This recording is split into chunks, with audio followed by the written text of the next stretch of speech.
Hello gang, I wanted to send you some information, touch a little bit more on taking notes while you're filming at the game. I'm still working on getting a cheat sheet for DaVinci together for you. I will get that in the next couple of days, but I wanted to get this out to you as quickly as I could. When you're filming the game, there was a little bit of a discussion about if you have a partner or if you're shooting solo, and so I wanted to give you some tips. I'm going to send you this form right here that will talk about that you can use whenever you're filming a game. You'll notice on here that if you've got a partner, this will work really well. I would recommend having a clipboard so that you have something solid on which to write. Have a couple of pens handy so that if one runs out of ink or one breaks or whatever, you've got a backup for you.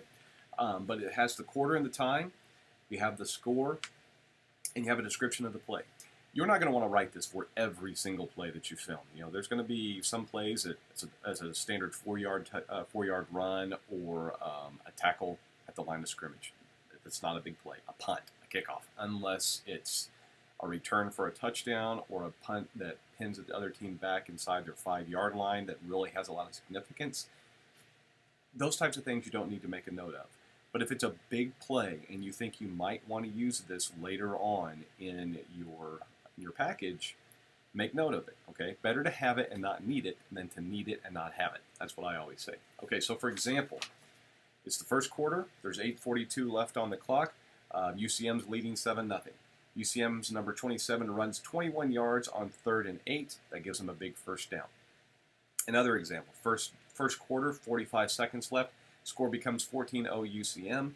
UCM's number 12 completed a pass to number 84, a touchdown. That's what made it 14-0.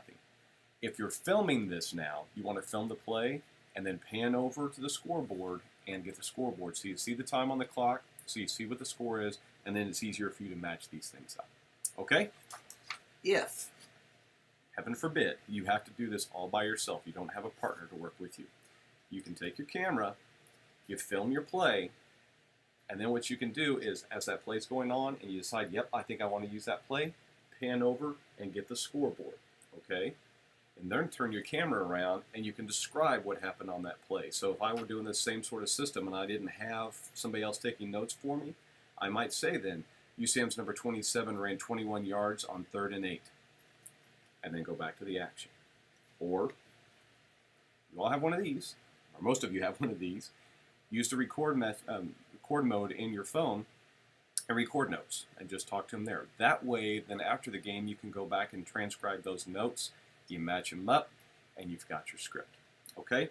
I'm also going to send you a couple of videos about shooting highlights with a few more notes on what to be shooting and how. And again, as always, if you've got any questions, please contact me. We'll work through it together, and we'll have a great experience.